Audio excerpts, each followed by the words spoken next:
Bueno, buenas tardes a todos. Mi nombre es María Fernanda Leoni. La doctora Castro Lalín ya me presentó. Yo voy a hablar de comunicación efectiva entre el personal de salud.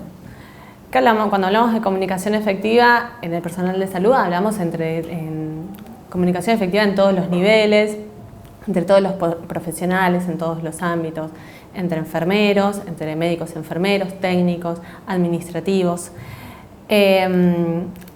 Es importante tener en cuenta este punto porque solemos fallar en la comunicación. Y cuando hay fallas en la comunicación, la verdad que se producen errores que son sumamente evitables. Por eso es necesario tener establecido normas, procedimientos, un proceso estandarizado para que haya una comunicación fluida, correcta. Es una de las metas internacionales de la Joint Commission. Esto de la comunicación efectiva. Entonces es importante porque la Joint le da un valor fundamental para el cuidado de los pacientes, para que el hospital sea un hospital seguro, que haya una cultura de seguridad y de calidad de atención en el ámbito hospitalario. Entonces, cuando hablamos de comunicación efectiva tenemos que tener en cuenta que hay un montón de medidas para lograr un correcto intercambio de medicación. Yo voy a dar algunos ejemplos. Por ejemplo, entre los integrantes del equipo de salud, que podamos identificar correctamente al paciente y que todos establezcamos los mismos datos que vamos a tomar del paciente, como por ejemplo preguntarle nombre, apellido y fecha de nacimiento. Son dos datos fundamentales que estableció el Hospital Italiano para todos identificar al paciente de la misma manera.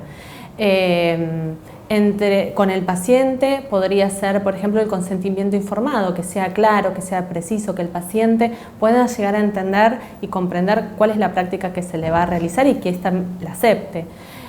Con los familiares de los pacientes, establecer guías de cuidados en el momento que el paciente se va de alta para que el cuidador sepa cómo continuar esas prestaciones en la casa.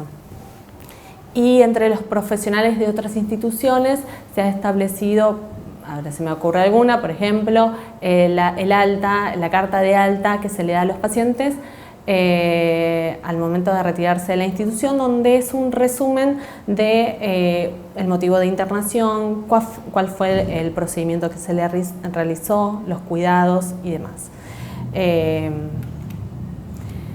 La comunicación escrita es, por supuesto, la ideal, sin embargo, muchas veces se nos dificulta poder escribirla, ya lo vamos a ver más adelante. Nosotros sabemos que como enfermeros no podemos administrar una medicación que no esté escrita. Tiene que estar siempre la indicación que le realicemos al paciente, sobre todo una indicación médica, una medicación, tiene que estar escrita. Si no está escrita, no podemos realizarla. Pero hay casos especiales que tenemos que tener en cuenta, como por ejemplo cuando hay un peligro inminente de la vida del paciente, donde el médico no puede ponerse a escribir una indicación médica.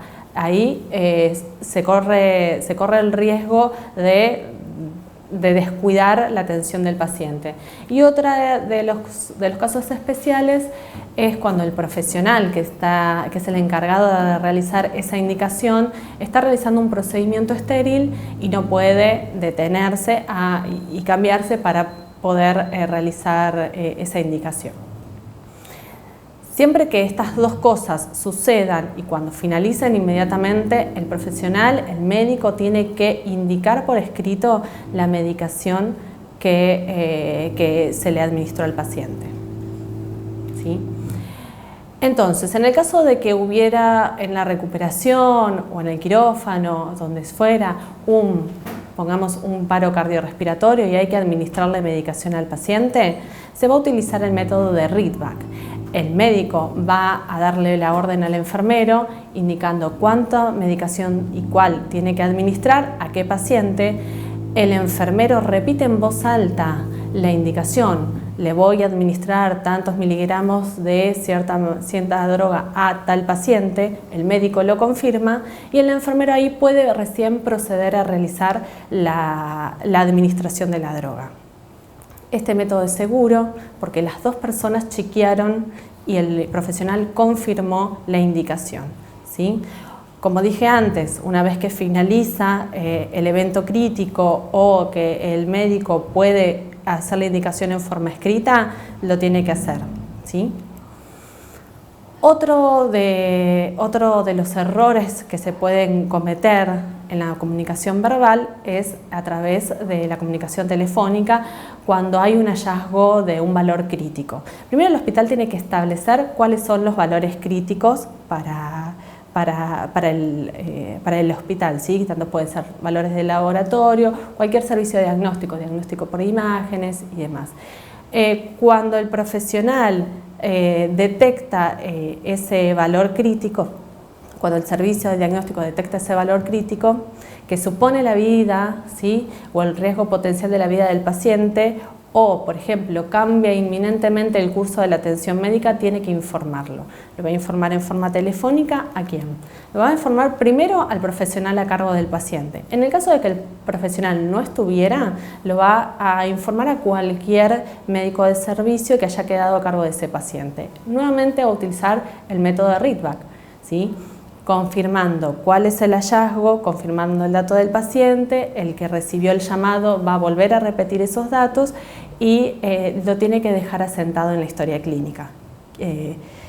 ¿Cómo va a dejar consignado en la historia clínica? Poniendo el nombre del profesional que detectó el hallazgo, quien comunicó, el nombre del profesional que recibió ese llamado telefónico, el resultado, ¿sí? O el hallazgo comunicado y la fecha y hora de la comunicación, ¿sí? Bueno, con esto ya finalizaríamos la charla. Como dije en un principio, es importante tener estandarizado los cuidados de los pacientes y sobre todo la comunicación que vamos a tener entre los profesionales. Esto es primordial para brindar una atención de calidad. Muchísimas gracias por su atención.